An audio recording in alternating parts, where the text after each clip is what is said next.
em relação às mudanças de estado, uma substância ao evaporar sofre unicamente a alteração das propriedades químicas? Não, quando evapora não altera propriedades químicas, porque alterar propriedades químicas era formar moléculas diferentes. Okay? Uma substância, quando evapora, a unidade estrutural permanece constante, altera-se as propriedades físicas. O vapor de água é sintético, o vapor de água é natural, obviamente. Quando há uma alteração no estado físico, a unidade estrutural permanece inalterada, é verdade. Portanto, se a água passar do estado líquido para o estado gasoso, as moléculas de água afastam-se, mas não deixam de ser moléculas de água.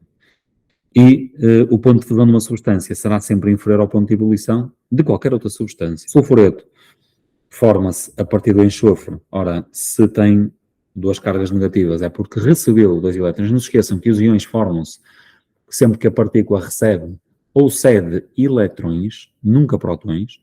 Okay? Portanto, são os eletrões que estão na nuvem eletrónica, portanto, sendo as partículas mais exteriores, são aquelas que mais facilmente podem abandonar ou podem ser recebidas pelo átomo. Neste caso em particular, se a carga é negativa, receber dois elétrons. Considera as letras A, B, C, que são 3 isótopos. E sabemos que o número de massa de B é igual a 14. O A tem menos um neutrão que B. Ora, como o número de massa é igual ao número de prótons e número de neutrões, se são isótopos, o número de prótons tem que ser o mesmo. Se tem menos um neutrão, então o número de massa tem que ser menos uma unidade. O do A será 13. O de C tem o número de massa, que é o de B menos 2, portanto será 12. E o número atómico de C é metade do número de massa, portanto metade de 12 dá 6, são isótopos, tem que ser 6 para todos. Betelgeuse é uma estrela supergigante vermelha, uma das mais conhecidas. O raio varia entre 590 vezes o do Sol e no raio máximo, ou seja, 900 vezes o raio do Sol, a estrela tem um raio igual à da órbita de Saturno em torno do Sol. É 14 vezes maior em termos de massa do que o Sol, tem milhões de vezes maior em volume, a temperatura superficial é 16 vezes menor que a do Sol. Temos aqui o raio do Sol de 7,8. Sabemos que a proximidade à Terra faz com que ela tenha um maior diâmetro angular, ou seja, como está mais próxima de nós, parece ser maior que as outras estrelas. A luz demora 500 segundos a atingir a Terra e 500 segundos corresponde à velocidade da luz ou uma unidade astronómica. Apresentando as etapas de evolução, calculou a temperatura do Sol, é expressa em Celsius. O que nós sabemos ali do texto é que a temperatura da estrela Betelgeuse é igual à temperatura do Sol a dividir por 1,6, porque a temperatura da estrela é cerca de 1,6 vezes menor que a do Sol. O que significa que a temperatura do nosso Sol será igual à temperatura da Betelgeuse vezes 1,6. Portanto, a temperatura superficial da estrela está aqui, 3.600 Kelvin, portanto, a temperatura do Sol será 3.600 vezes 1,6. Portanto, temos 3.600 vezes 1,6, dá um total de 5.760. Então temos aqui 5.760 Kelvin. Mas aqui pede-me especificamente em Celsius. Portanto, o que nós sabemos é que a temperatura na escala de Kelvin é igual à temperatura em Celsius mais 273,15. Portanto, a temperatura na escala de Celsius será igual a 5.760 menos 273,15. Isto vai dar um total de 5.487 aproximadamente. Primo valor do raio da órbita de Saturno, mas em unidade astronómica. Portanto, nós temos de saber quanto é que vale uma unidade astronómica. Aqui diz-me que a luz demora 500 segundos a atingir a Terra partindo do Sol. E isso é uma unidade astronómica. Portanto, uma unidade astronómica vai corresponder a 500 segundos vezes 3 vezes 10 elevado a 8. Isto porquê? A luz propaga-se, é uma onda que se propaga com uma velocidade de 3,8 metros por segundo. Em 500 segundos vai-se propagar essa distância 500 vezes. 1,5 vezes 10 elevado a 11 metros, de unidade astronómica. Sabemos que o raio da órbita de Saturno é igual a 900 vezes o raio do Sol. E o raio do Sol são 7 vezes 10 elevado a 8. Portanto, isto vai dar 6,3 vezes 10 elevado a 11 metros. Portanto, em unidades astronómicas, se uma unidade astronómica está para 1,5 vezes 10 elevado a 11 metros, então quantas estarão para 6,3 expoente 11 metro, e este valor dá 4,2 unidade astronómica. E, finalmente, considerando que a radiação eletromagnética se propaga no vazio com uma velocidade de valor constante igual a 3 vezes 10 elevado a 8 metros por segundo, calculo no Sistema Internacional de Unidades a distância máxima a que a estrela é atualmente visível. Então a ideia será a seguinte: uma estrela só é visível no local onde a luz da estrela já chegou. E, portanto, imaginem uma estrela que iniciou a emissão de fotões há cerca de 6 expoente 6 anos. Portanto, a luz da estrela propagou-se até uma distância de 6 vezes 10 elevado a 6 anos à velocidade da luz. Portanto, a distância máxima será da primeira radiação que saiu da estrela, que será igual ao C vezes o intervalo de tempo. Então, o C são 3 vezes 10 elevado a 8 e o intervalo de tempo há de ser igual a 6 vezes 10 elevado a 6 anos. Cada ano tem 365 dias, cada dia tem 24 horas, cada hora tem 60 minutos, cada minuto tem 60 segundos, e isto vai dar um total de, então temos 3 expoente 8, vezes 6 expoente 6, vezes 365, vezes 24 e vezes 3.600. Portanto, isto dá um total de 568 expoente 22 metros. Esta é a distância máxima a que a estrela é visível. A cor de uma estrela indica-nos a temperatura superficial. Se a temperatura é mais elevada, mais energética é a radiação emitida. Portanto, se a temperatura vai aumentando, a estrela vai mudando de cor. Então, se na primeira estrela predominar a cor vermelha e na segunda a cor azul, então a primeira tem menor temperatura. Ok? Selecionar as opções corretas. A luz vermelha é menos energética que o azul. Correto? A radiação ultravioleta é que tem maior efeito térmico. É falso. A radiação que tem maior efeito térmico é a radiação de infravermelho. A ultravioleta tem mais energia, só que é tão energética que a ultravioleta não faz aumentar a vibração das partículas, parte as ligações químicas, literalmente, e arranca eletrões. A radiação que está associada diretamente ao aumento da temperatura é a radiação de infravermelho. O espectro eletromagnético é o conjunto de algumas visíveis, está errado. Radiações de maior energia são as vermelhas, dentro do visível, está errado, é o violeta. A radiação de microondas é usada em telecomunicações, está correto. O espectro eletromagnético é constituído apenas pelas radiações infravermelha, visível e ultravioleta, está errado, não é? Ainda temos raios-x, temos raios-gama, temos microondas, e assim sucessivamente. Temos os rótulos que mostram a composição de 3 águas engarrafadas de consumo corrente. Indica a garrafa de água que apresenta a maior massa do catião Mg2+, portanto vou calcular a massa que existe na água A, é a concentração em massa vezes o volume da solução.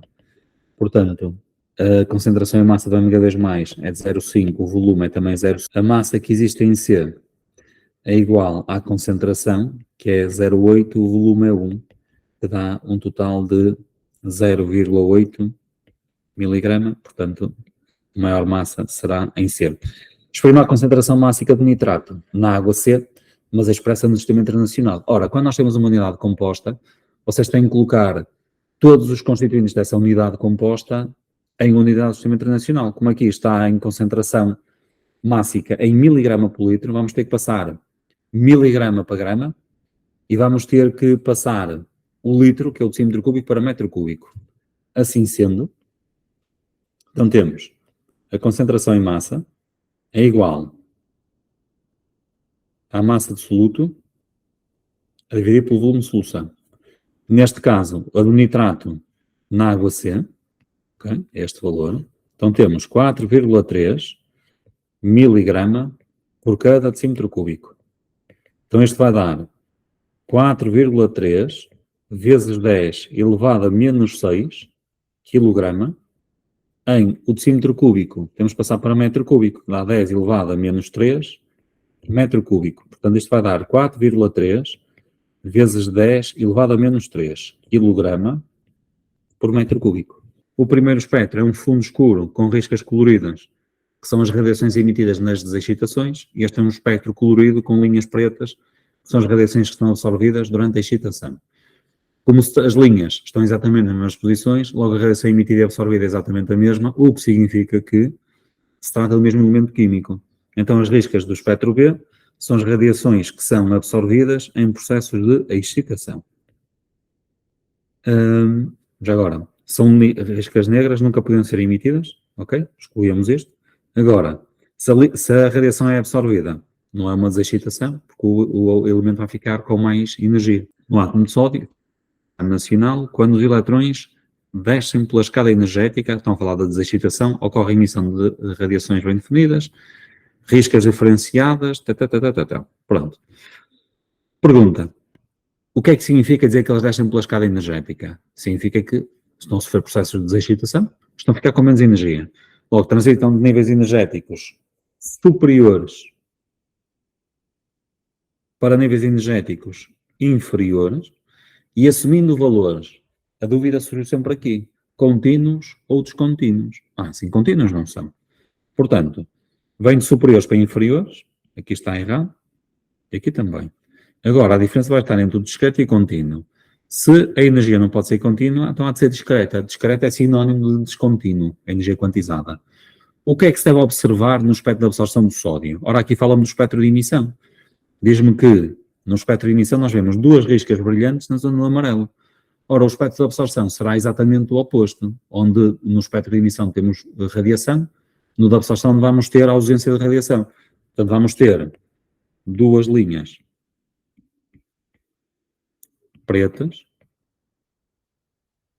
na região do amarelo.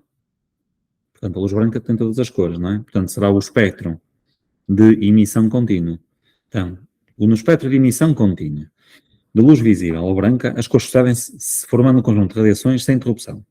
No entanto, se a luz branca for interposta por uma amostra de átomos de um elemento de sódio, quando nós temos a radiação a atravessar átomos, essa radiação vai ser absorvida e isso é que dá origem ao espectro de absorção.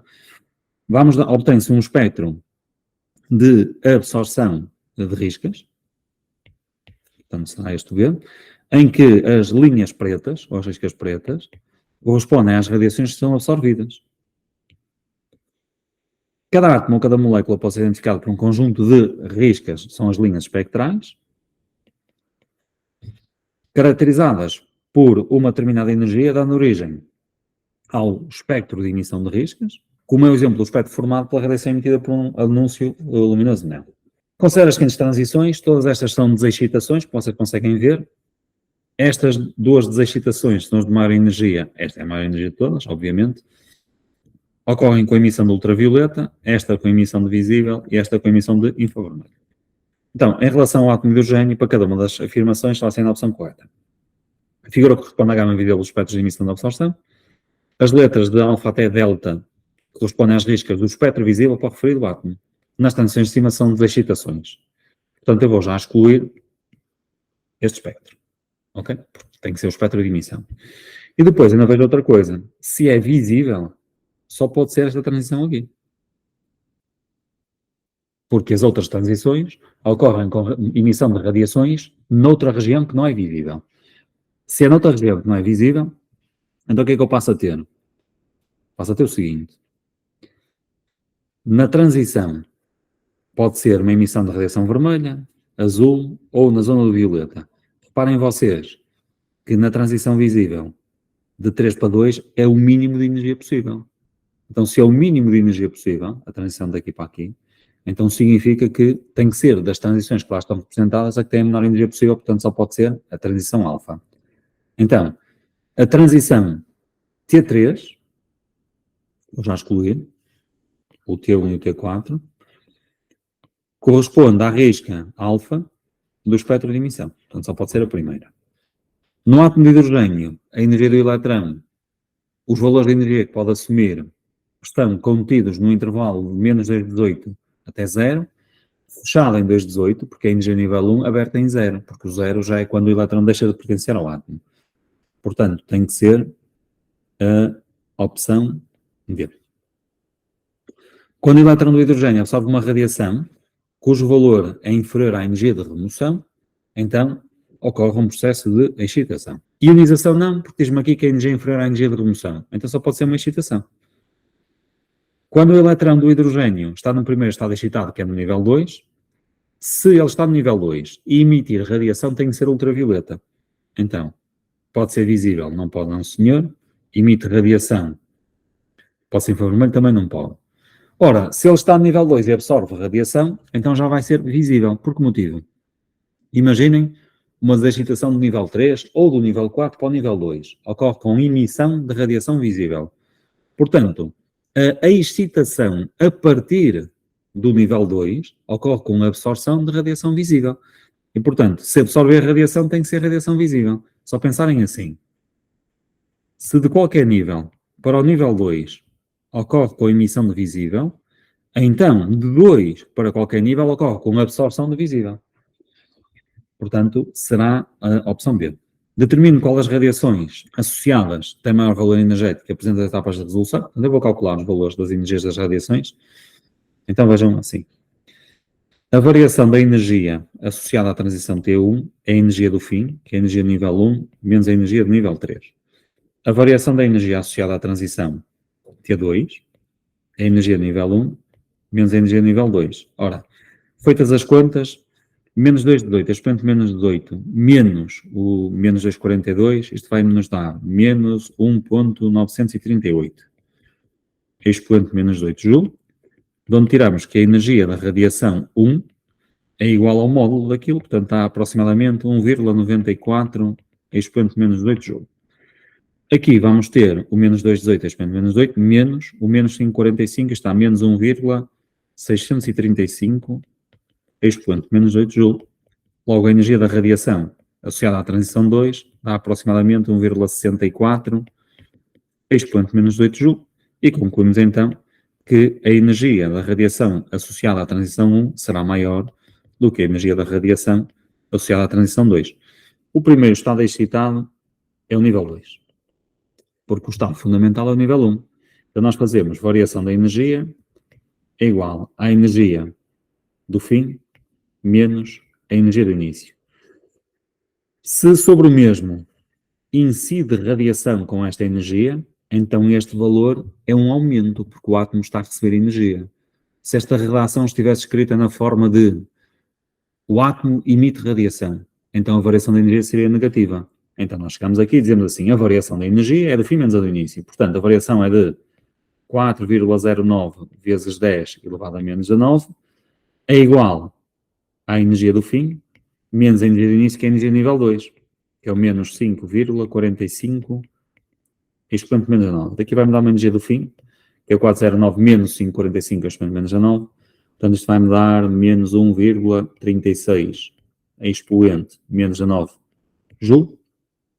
E este valor corresponde ao nível N igual a 4. A energia de remoção corresponde à energia mínima necessária para remover um elétron. No átomo de sódio temos 4 valores de energia de remoção, como não podia deixar de ser. Nós temos as orbitais 1s2, 2s2, 2p6 e 3s1. Claramente, a associação será o maior valor de energia de remoção é para os elétrons mais próximos do núcleo e o menor valor de energia de remoção para os elétrons mais afastados. Fazemos incidir radiação, vários fotões, todos com uma energia de 7,62 expoente menos 18, e a questão é verificar se há ejeção de elétrons. Ora, só vai ocorrer ejeção de elétrons desde que a energia da radiação seja igual ou superior à energia de remoção. Portanto, vou conseguir remover aqui e aqui. Qual é o valor da energia cinética? Ora, a energia cinética, que é a energia com que os elétrons são removidos, é igual à diferença entre a energia da radiação e a energia de remoção. Ou seja, se eu for à energia que eu estou a oferecer ao átomo e lhe subtrair a energia necessária para retirar elétrons, o que sobrar chama-se energia cinética. Portanto, eu vou ter uma primeira energia cinética que é igual ao 7,62 expoente menos 18 menos 5,45 expoente menos 18. E ainda vou ter também a segunda energia cinética de 7,62 expoente menos 18, menos o que eu gasto, que é o 0,82 expoente menos 18. Ou seja, para a mesma radiação incidente, os elétrons que são removidos do nível mais exterior são aqueles que, por terem menor energia de remoção, vão ser ejetados do átomo com maior energia cinética. Os átomos de sólido ou de metal recebem radiação verifica-se efeito fotoelétrico, mas nós sabemos que a energia de remoção do sódio é superior à do outro metal. Ou seja, se a energia de remoção do sódio é superior, então significa que só há remoção de elétrons no sódio para valores de energia superiores. Portanto, só pode ser claramente aqui a terceira opção. Estes aqui estavam objetivamente errados. Reparem que, a partir deste valor de energia, os dois átomos começam a apresentar elétrons com energia cinética. Portanto, isto era para a mesma energia de remoção. Aqui, o B necessitaria de mais energia de radiação incidente para que os elétrons fossem injetados. Significa que só pode ser aqui a terceira opção.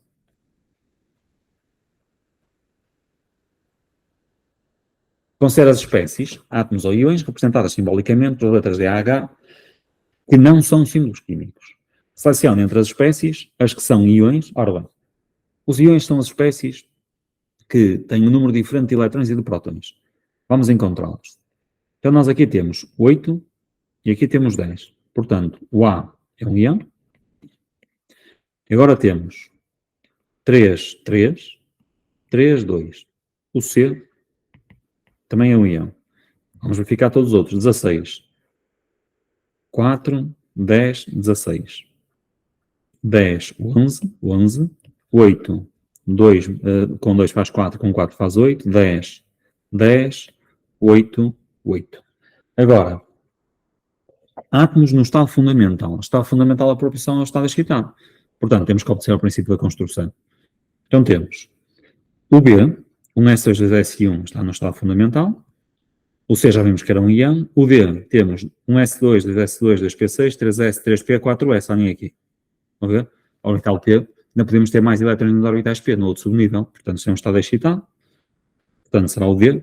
E, portanto, aqui, em vez de perguntar qual é que está no estado excitado, diz assim, qual é que poderá emitir energia num processo de desexcitação? Ora, uma partícula que possa sofrer um processo de excitação tem que ser uma que, à partida, esteja excitada. Depois, no E, temos 2, 2, 6, 1. Portanto, este é o estado fundamental. No F, temos 2, 2, 3, 1. Isto é um estado excitado. O G, temos um S, 2S, 2P6. É o estado fundamental. E o H, temos um S, 2S e 2P4. Também é estado fundamental. Considere as seguintes configurações. Para cada uma, indica o princípio ou regra que não está a ser cumprido. Portanto, na primeira, o que não está a ser cumprido é o princípio da exclusão de Pauli. Temos 3 elétrons numa orbital S.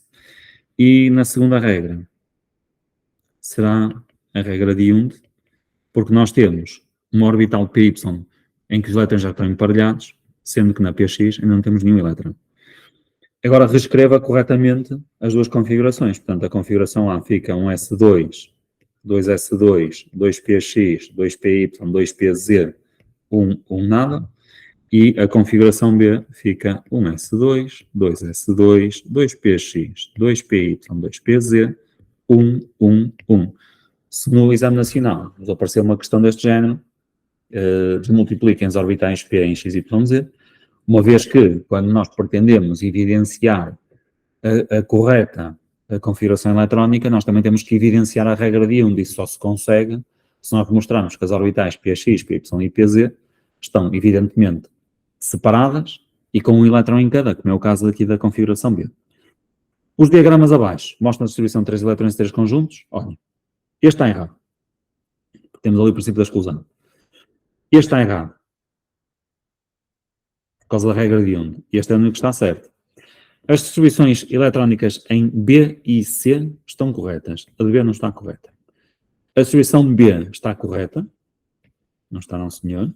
A distribuição em A está incorreta, porque obedece ao princípio da exclusão. Não obedece, não. Porque o princípio da exclusão postula que os elétrons da mesma orbital não podem ter o mesmo spin. E aqueles dois elétrons estão com o mesmo spin.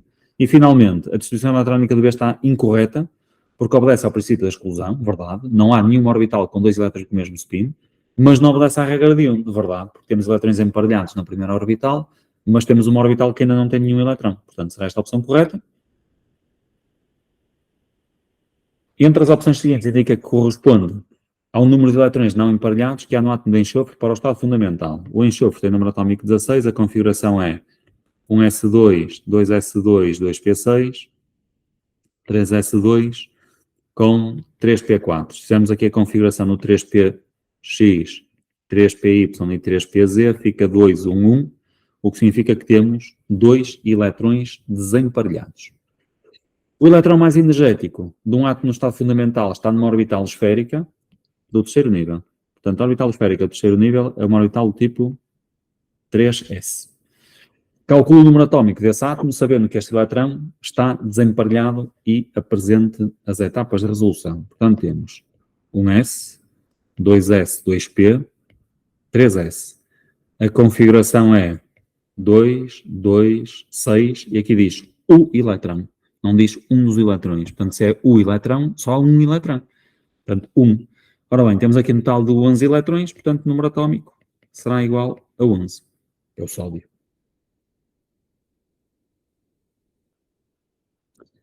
Considera a configuração eletrónica do oxigênio no seu estado fundamental. Um dos eletrões de maior energia deste átomo, portanto, oxigênio para o estado fundamental, a configuração será um S2, 2S2 com 2P4. Os elétrons de maior energia são os elétrons situados no subnível P, em particular, e, portanto, são orbitais com simetria lobular. As orbitais S são orbitais com simetria esférica. Um conjunto de 5 orbitais generadas seriam as orbitais tipo D. Esta seria a orbital tipo S, como eu já referi, e nas 7 orbitais estão as orbitais tipo F. Exercício 11.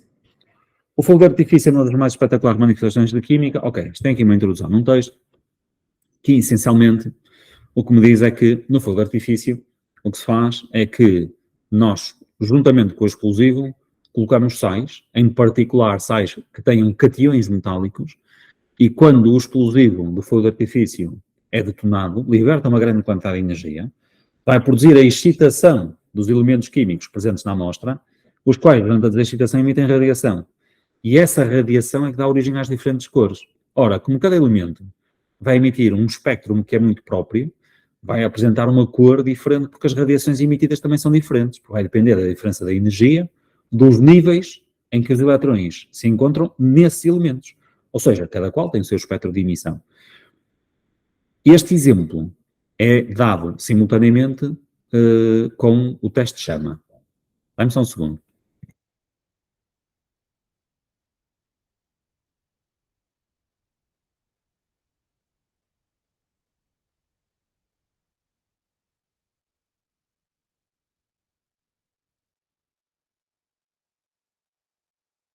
Ora, como eu estava a dizer, diz assim, na atividade prática laboratorial realizada, quando se coloca a ANSA com a amostra com sal a analisar na zona mais quente da chama, obtêm-se chamas coloridas.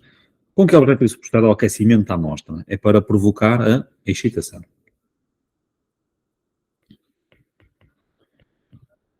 Isto porque nós vamos observar a cor de chama tem que ver com o espectro de emissão.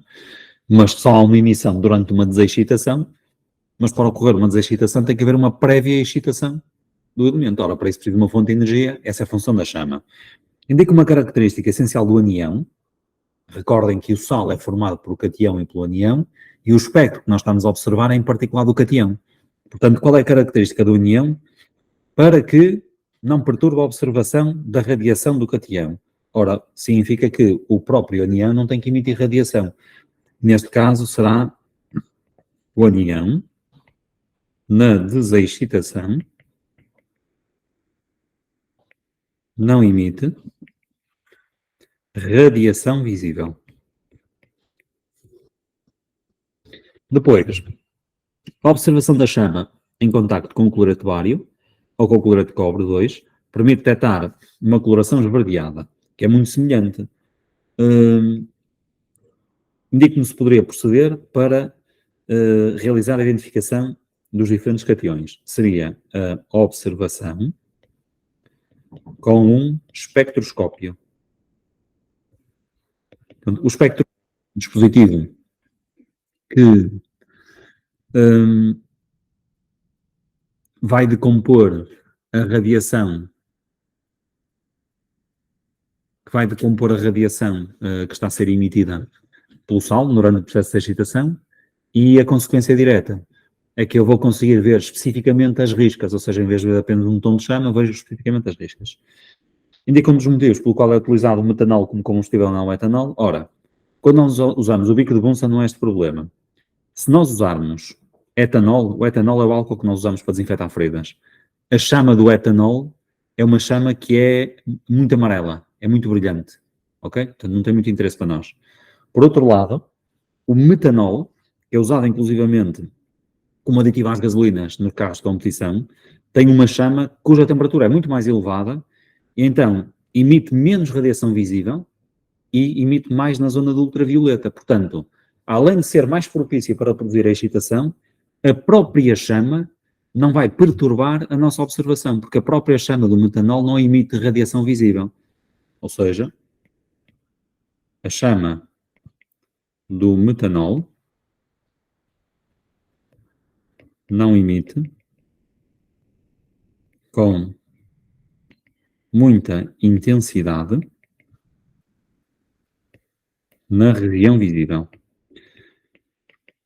Aqui eu vou apelar à vossa memória.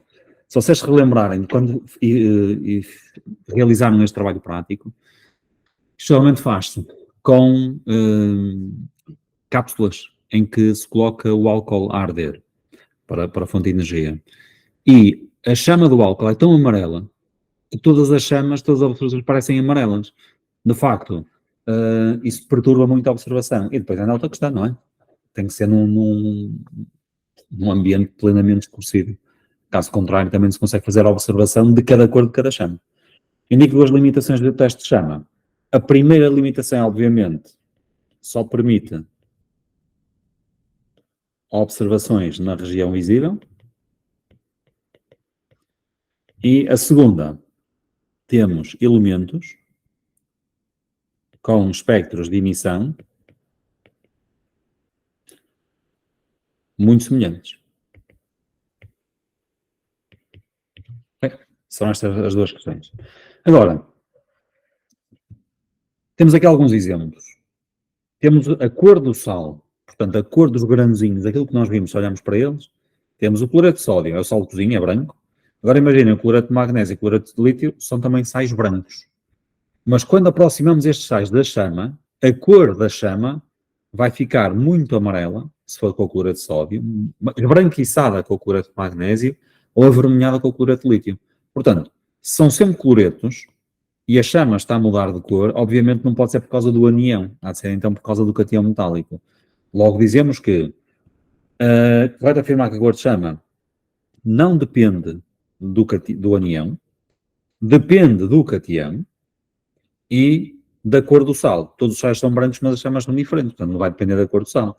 Portanto, não depende da cor do sal, portanto só pode ser opção C.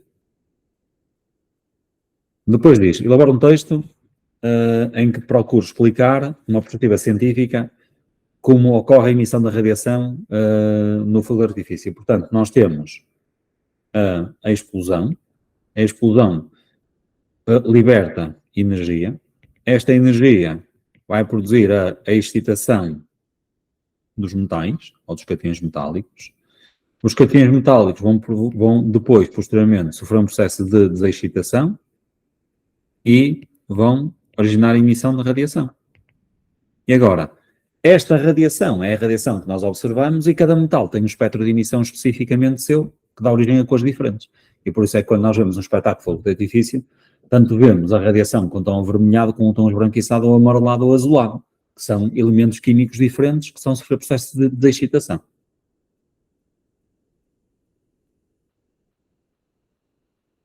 Atualmente a atmosfera é constituída por espécies maioritárias e espécies vestigiais. Seleção alternativa correta responde à quantidade química que é uma amostra de água que contém tantos átomos quanto os átomos que existem em 51,12 grama de amoníaco. Ora, como é que nós fazemos isto? Primeiro, eu tenho uma massa de NH3 que é de 51,12 gramas. Então vou calcular a quantidade de NH3, que é igual à massa sobre a massa molar, portanto está 51,12, e a massa molar é o 17,04, portanto está 3 mol. Então agora vou calcular o número de átomos que existe nesta amostra. Então nós temos 3 mol de moléculas, multiplico pela constante Avogadro para ter o número de moléculas, e multiplico por 4 para ter o número de átomos, uma vez que cada molécula de amoníaco tem 4 átomos. E o que me diz, aqui no enunciado, é que o número de átomos que há nas moléculas de água é igual ao número de átomos que há nas moléculas de amoníaco. Então, eu sei que, no caso da água, o número de átomos nas moléculas de água será igual ao número de moles de água vezes a constante Avogadro vezes 3. Porque a água é o H2O, cada molécula tem 3 átomos, então o número de átomos é igual ao número de moles de moléculas vezes a constante Avogadro vezes 3. Ora, mas o número de átomos tem que ser o mesmo. Então fica 3 vezes a constante Avogadro vezes 4 é igual ao número de moles vezes a constante Avogadro vezes 3. Daqui retiramos que a quantidade de água tem que ser igual a 4 mol. O que faz todo sentido, não é? Agora vamos pensar. Temos exatamente o mesmo número de átomos. Então, se eu de amoníaco tenho 3 moles, como as moléculas de água têm menos átomos que as moléculas de amoníaco, então vou precisar ter mais moles de moléculas de água. Então, mais do que 3, a única opção que está aqui que satisfaz essa condição tem que ser o 4. Um balão contém 8,96 decímetro cúbico de dióxido de carbono em condições de PTN.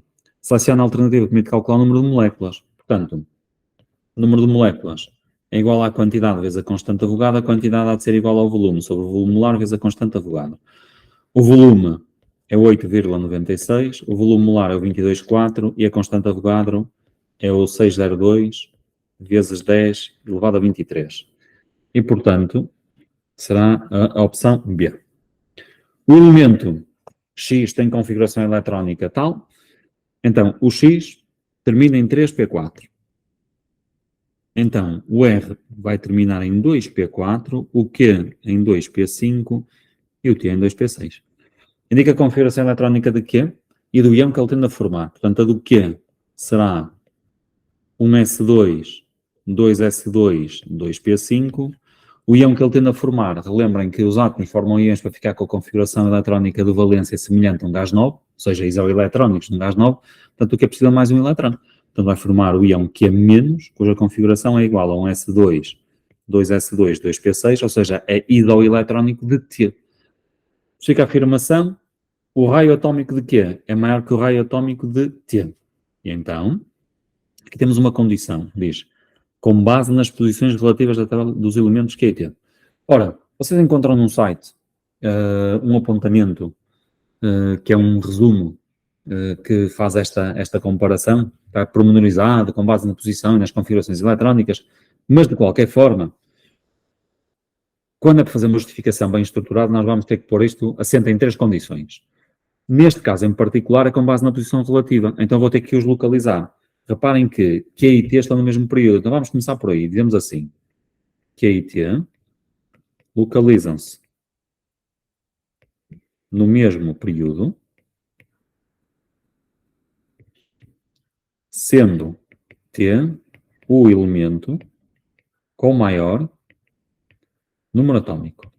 Isto é a mesma coisa que dizer que o Q e o T estão na mesma linha, mas o T é o que está mais à direita. Agora a propriedade que está aqui é o do raio. O que é que nós sabemos? Neste sentido, o raio diminui por causa do aumento da carga nuclear. Não é preciso explicar isso. Aqui é só com base na posição relativa, é só dizer que me varia a propriedade. Então dizemos assim, ao longo de um período, o raio atômico diminui no sentido em que aumenta o número atômico. Portanto, aumenta para a direita. E agora vamos concluir. Logo, o raio atômico de Q é maior que o de T. Portanto, estão no mesmo período, o T é o que tem maior número atômico, o raio no período diminui com o aumento do número atômico, então o raio de Q tem que ser maior que o raio de T. Tendo em conta as ações relativas, seleciona a ordenação correta dos valores da energização, portanto a energização aumenta de X para R, de R para Q e de Q para T. E, portanto, a maior vai ser a de T, a mais pequena há de ser a de X. Portanto, será esta opção. O gráfico mostra a variação da energia de ionização em função do número atómico. Considerando que a escala no eixo das abscissas não começa necessariamente em zero, os números atómicos A, B, C só podem ser, respectivamente, estão a ver. O que vocês veem aqui é que a energização está a aumentar, daqui para ali, genericamente. Logo, estamos a deslocar ao longo de um período. E o que é que está a acontecer aqui? Chegamos ao final do período, um gás nobre, e agora estamos aqui no metal alcalino. Estamos a regressar a outro período. Portanto, o C tem que ser um metal alcalino, o B tem que ser um gás nobre. Então vamos lá ver, olha. O B, aqui com 9, é o flúor. E o B já sei que é um gás nobre. Ou aqui é 17, é o cloro. Também não pode ser. Aqui temos um gás nobre. E aqui também temos um gás nobre. O 18 é o argão, o 10 é o neo. Então, a seguir, também poderia ser este. São os metais alcalinos. E agora vamos ter que contar para trás. Ou seja, se aqui for o número atómico 18, 17, 16, 15, 14, 13, 12, 11. O A seria 11. Portanto, este respeita todas as condições. Mas se o B fosse 10, 9, 8, 7, 6, 5, 4, 3. E aqui aparece um 2. Isto é também um gás nobre, não é? Teria que aparecer alguns ali para cima também. O que significa que este está errado, portanto só pode ser a opção C. Com uma sonda atmosférica foram recolhidos da troposfera 2 litros, 2 decímetros cúbicos de ar, e nesses 2 decímetros cúbicos nós temos aquelas massas daquelas substâncias. Só temos aquelas constituintes na amostra gasosa. Determina a fração molar do oxigênio e apresenta as etapas de resolução. Portanto, a primeira questão será indicar o que é a fração molar. A fração molar do O2 é igual à quantidade do O2 sobre a quantidade total. Então vou ter que calcular a quantidade de O2, dividindo a massa pela massa molar. A massa de O2 é 0,64 e a massa molar é 32, portanto isto aqui dá um total de 0,02 mol. A quantidade de argão, que é na mesma a massa sobre a massa molar, portanto a massa é de 0,04, a massa molar é muito próxima de 40. Portanto, isto está aproximadamente 0,001 mol. E a quantidade do N2 será igual à massa sobre a massa molar. A massa é 1,90, a massa molar é o 28,02. Ora, 1,9 a dividir por 28,02 dá aproximadamente 0,068 mol. Ora, como já temos as quantidades, portanto, a fração molar do O2 será então igual a 0,02 sobre 0,02 mais 0,001 mais 0,068. Portanto, ficará 0,02 a dividir por 0,02 com 0,001 e 0,068 dá aproximadamente 0,22. O dióxido de enxofre e o oxigênio são ambos gasosos, em condições ambientais de pressão e temperatura. Na temperatura ambiente são gases. Em 2 amostras, nas mesmas condições de pressão e temperatura. Portanto, são as mesmas condições de pressão e temperatura, é o mesmo volume molar. Então, se eles têm volumes iguais, têm massas iguais. É falso. Porquê? Nós sabemos que a quantidade é igual ao volume sobre o volume molar. Já temos concluído que este era igual, são as mesmas condições. Logo, se eu tenho o mesmo volume, eu tenho o mesmo número de moles, tenho a mesma quantidade. Se eu ter a mesma quantidade, não implica ter a mesma massa, é óbvio, não é? Porque eu ter a mesma quantidade tenho o mesmo número de partículas. No mesmo número de partículas, eu só teria a mesma massa se as partículas individualmente também apresentassem massas iguais. Ora, obviamente, o SO2 e o O2 não têm a mesma massa. Então, a questão será, para o mesmo número de partículas, onde é maior a massa molar, eu tenho mais massa. E depois isto também se aplica na densidade. Porquê? Porque a densidade é igual à massa sobre o volume. Então, se eu tenho as mesmas condições de pressão e temperatura, tenho o mesmo volume molar. Se eu tenho o mesmo volume, tenho a mesma quantidade. Mas para a mesma quantidade, onde é maior a massa molar, eu tenho mais massa. Então, se eu tenho mais massa para o mesmo volume, tenho maior densidade. Logo, dizer que eu tenho o mesmo volume, para as mesmas condições de pressão e temperatura, só significa que tem a mesma quantidade. Então, volumes iguais têm massas iguais. Está errado. Têm densidades iguais. Está errado. tem o mesmo número de moléculas, tem volumes iguais, é verdade. Porquê?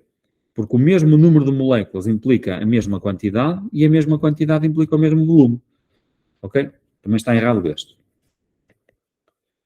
Dissolveram-se 21,2 grama de carbonato de sódio em água em 250 centímetros cúbicos. Calcula a concentração molar da solução.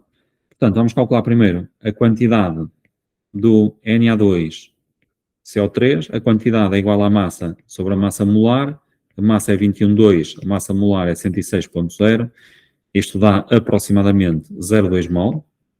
E a concentração é igual à quantidade sobre o volume. A quantidade é igual a 0,2, o volume é 0,250, isto dá 0,8 mol por cada litro. Reparem que aqui nós não temos especificamente que colocar em decímetro cúbico ou em litro, ok? Eu coloquei, se deixasse em centímetro cúbico, em vez de terem 0,8, teriam 8 expoente menos 4, mas dá a mesma coisa.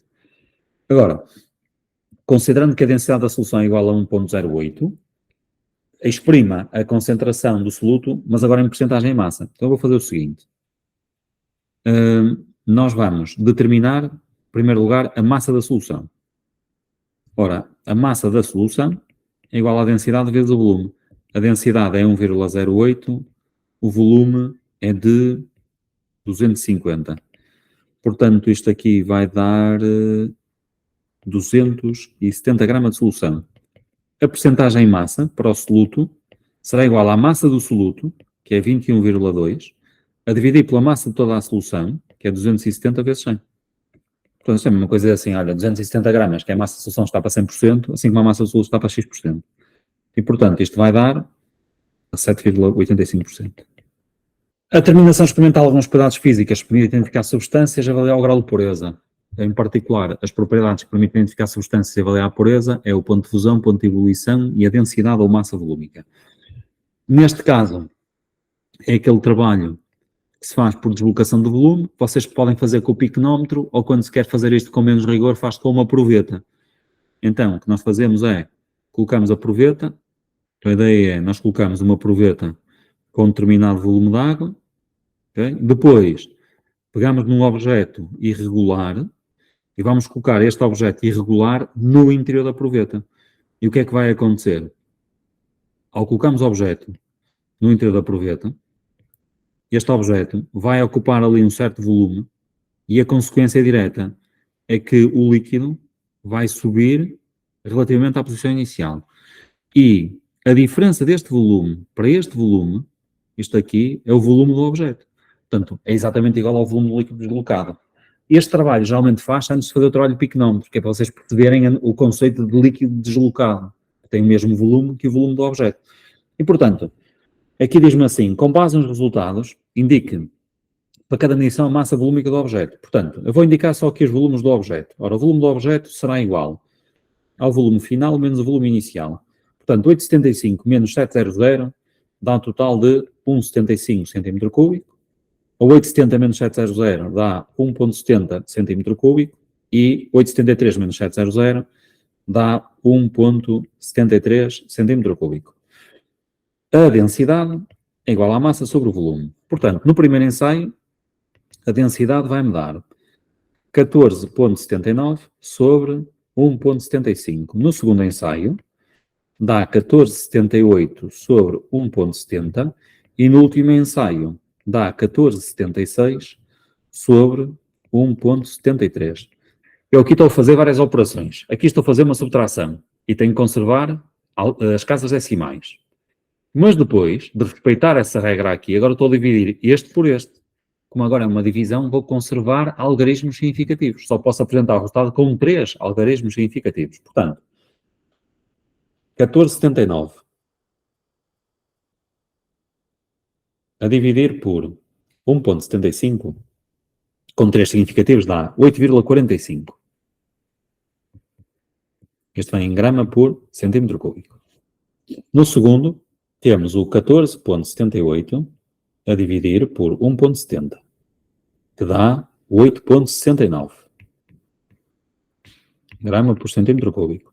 E finalmente temos o 14,76 a dividir por 1,73, que dá 8,53 grama por centímetro cúbico.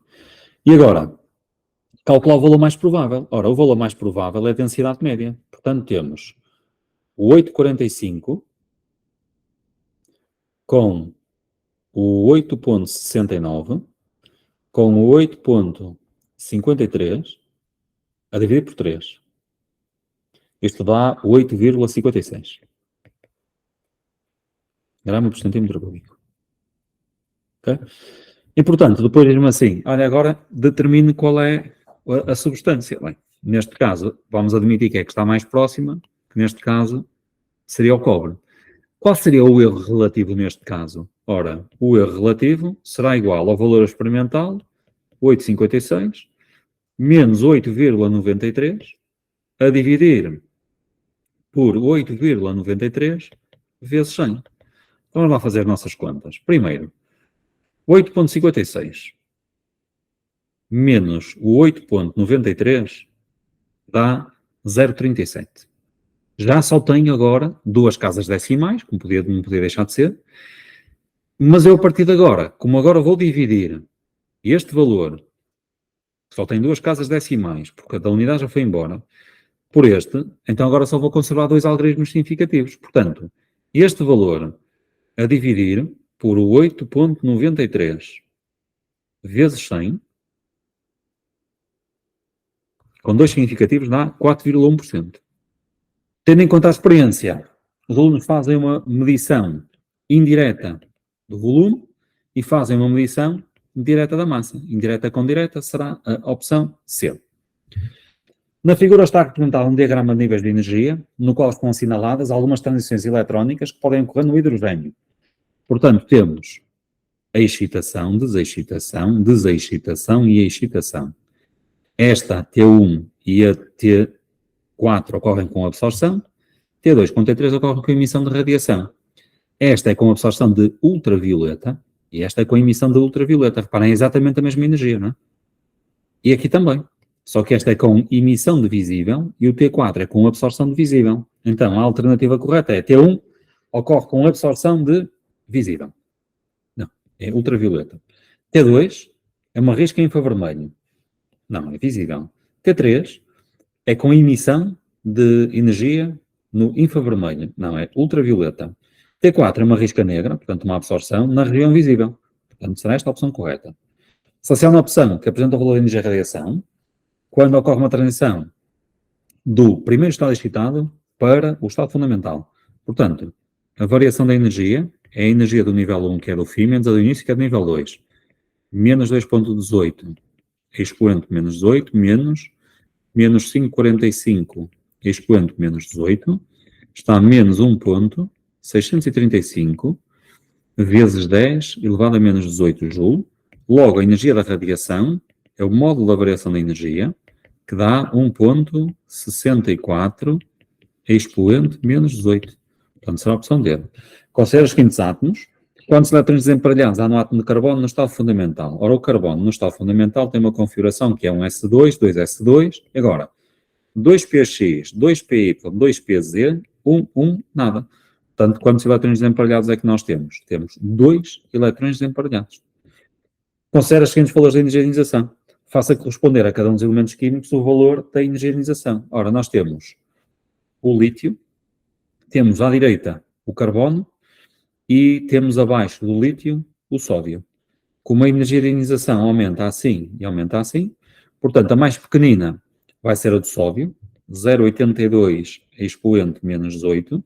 A segunda maior, 1,49 expoente menos 8 para o lítio. E a maior de todas, 1,80 expoente menos 18 joule para o carbono. A figura representa a posição de três elementos A, B, C na tabela periódica, portanto o A e o B estão no mesmo período, o B com o C estão no mesmo grupo. Indica o período e o grupo a que pertence o C. O B é um elemento representativo, está no segundo período e no grupo 16. O grupo 16 é a quarta tabela do bloco P. Então, o B termina em 2P4. Então, o C termina em 4P4 e o A termina em 2P2. Indica o período e o grupo a que pertence o elemento C. Então, está no quarto período e está no grupo 16 também. Completo corretamente a frase. No estado fundamental, os elétrons do átomo do elemento B distribuem-se por número de níveis de energia que é igual aos de A. O raio de C é superior ao de B e a energização de B é superior ou maior que a de C. Considere as seguintes soluções aquosas, A e B.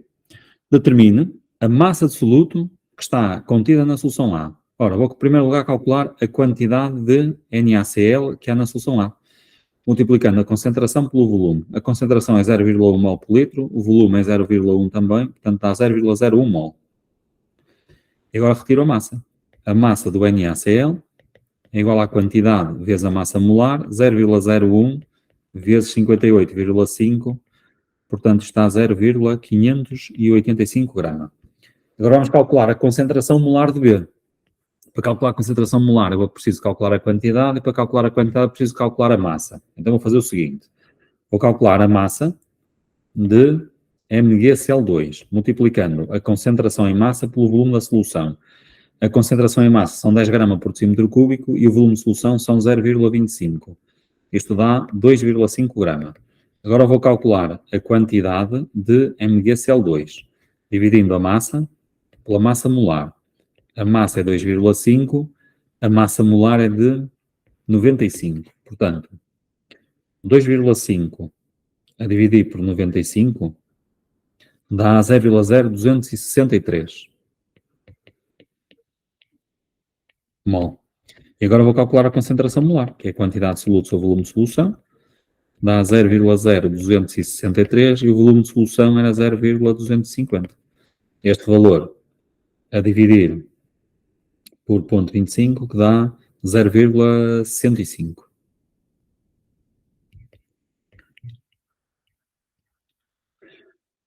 É claro que vocês aqui podiam fazer, para ser mais rápido, aquela relação de a concentração molar é igual à concentração em massa sobre a massa molar. Se a concentração em massa é de 10 gramas por decímetro cúbico, ficaria 10 a dividir por 95.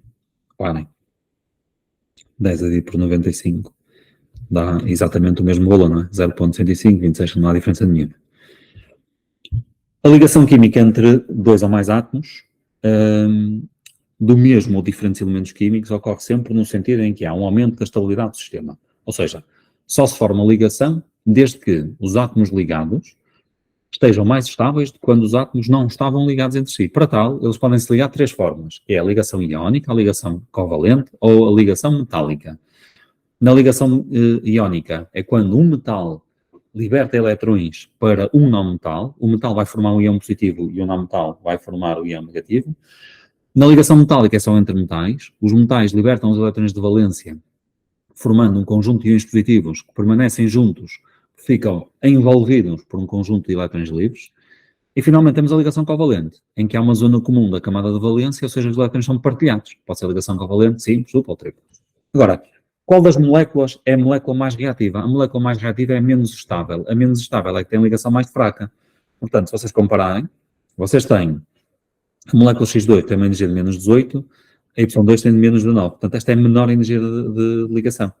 Portanto, a molécula mais reativa é a molécula que é menos estável. A molécula que é menos estável é a que tem menor energia de ligação. E a que tem a menor energia de ligação será a molécula de Y2. Agora, o que é que nós também aprendemos?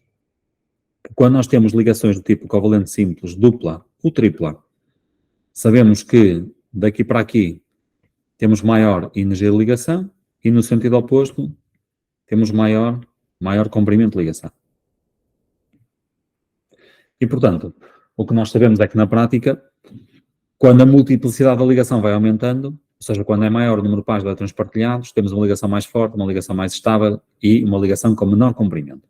Então, quanto menor o número de elétrons que estabelecem a ligação, menor é o comprimento. Não, se é menor, maior é o comprimento. Portanto, esta está errada. Quando se forma uma ligação, há libertação de energia, verdade. Sempre que se forma uma ligação química, liberta-se energia. Para quebrar a ligação, absorve-se energia.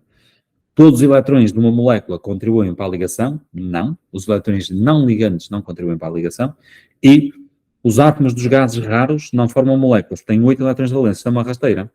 De facto, os gases raros têm a configuração de valência preenchida, mas isso significa que têm 8 eletrões. Porquê? Porque há gases raros, que é o caso do hélio, que só tem 2 eletrões de valência. Aqui o problema serão os 8, ok? Portanto, está errado. E vamos terminar com este exercício.